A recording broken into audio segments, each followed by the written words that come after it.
So far in Kagurabachi, we've been introduced to several of the series' main top-tier fighters, whether it's the Hishaku or the Kaminabi heads. But the ones we've gotten to know for the longest now is Togo Shiba. Now Shiba has somehow had a lot of screen time, and yet like the bare minimum. You see, Shiba is one of the few characters that knows the truth about the war, so his character for the most part is being kept hidden, along with his abilities, which we know currently is more than just teleportation. So as a small celebration of hitting 1,000 subscribers, I'll be remaking my oldest video, and using what we know now to determine how strong he is, and also breaking down his character and future in the story. So let's get into Shiba's strength first and figure out if he can stand up to the rest of the top tiers in the verse. It's Wayne! Yo, you lagging! Nah! Yo! Now Shiba has had 3 main fights so far. His first was against Soya, Hakuri's oldest brother, and the strongest member of the Tao, the Sazanami's elite force of sorcerers. It's really just a small exchange that serves the purpose of showing off the Tao's strength and explaining what ISO is to us. Shiba completely dominates the small exchange, with it ending when he teleports Soya and himself to Chihiro. We do get a good grasp on his speed here though, with him easily dodging Soya's ISOs with his teleportation, conveying just how fast he is, and in the next fight, he shows off a bit of his strength. Well, technically he doesn't, but you'll get what I mean. Shiba versus the Tao is a fight that is entirely off-screen. We don't get to see anything that leads to the Tao's defeat. However, we can see from the surrounding debris of the fight that Shiba also seems to have extreme strength to create those craters in the concrete, or an additional sorcery on top of his standard teleportation sorcery. But for now, that is all speculation until we get a longer fight on screen. Now the last fight we see Shiba in is his fight against Tenri after he uses Dentenseki, which increases all his stats. The exchange only lasts a few panels, but we do get to see what Shiba's durability looks like, and it must be pretty high considering he tanked an ISO straight to the arm, with it only ripping his clothes a bit.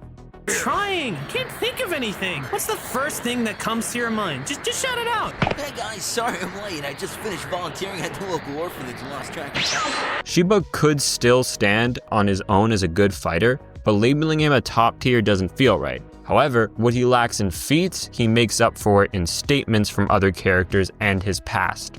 He's basically the Mihawk of the verse. In his past, he was trained by one of the Kaminabi heads, along with Azami. Not to mention, Yura himself states that Shiba is one of the main threats against the Hishaku, and they should be worried about him the most. Finally, when Shiba confronts Samura after he defeats Chihiro, Samura was originally going to take Enten, but decides to leave it. Now, rather this is because he believes fighting Shiba would draw too much attention, or doesn't think he could beat Shiba is irrelevant. What's important is Samura, with his own enchanted blade, believed Shiba was enough of a threat to just leave the Enten in their hands. He didn't think fighting Shiba was worth the effort.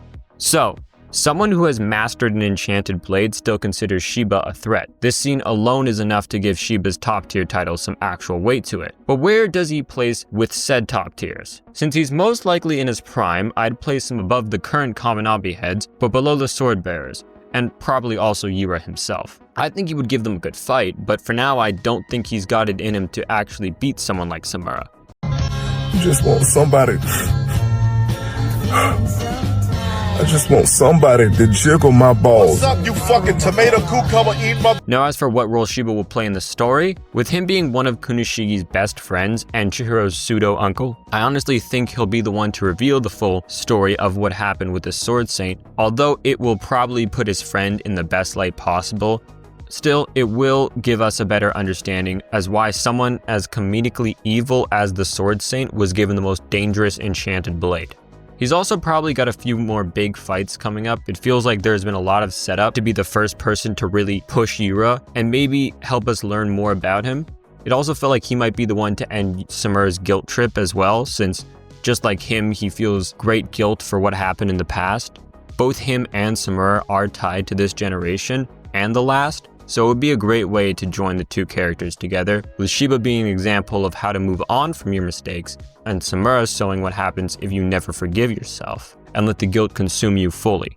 Now as to what his character arc and conclusion in the story will be, that feels hard to say. He does seem to be helping the good side a little too much, being the Hishaku's main threat that they need to deal with, so he's already had some death flags around him, and as for his character arc, His only flaws so far is that he fails to save the ones he really cares for and is withholding a lot of information from Chihiro. So maybe his arc will be letting Chihiro know the truth and finally being able to save him from potentially Yura or Samura. Hello everyone, thank you so much for watching and thank you so much for 1,000 subscribers. I have no plans to slow down on YouTube anytime soon, so sub if you want because I got a ton more videos on the way. Comment what you guys think about Shiba below and I'll see you all next time.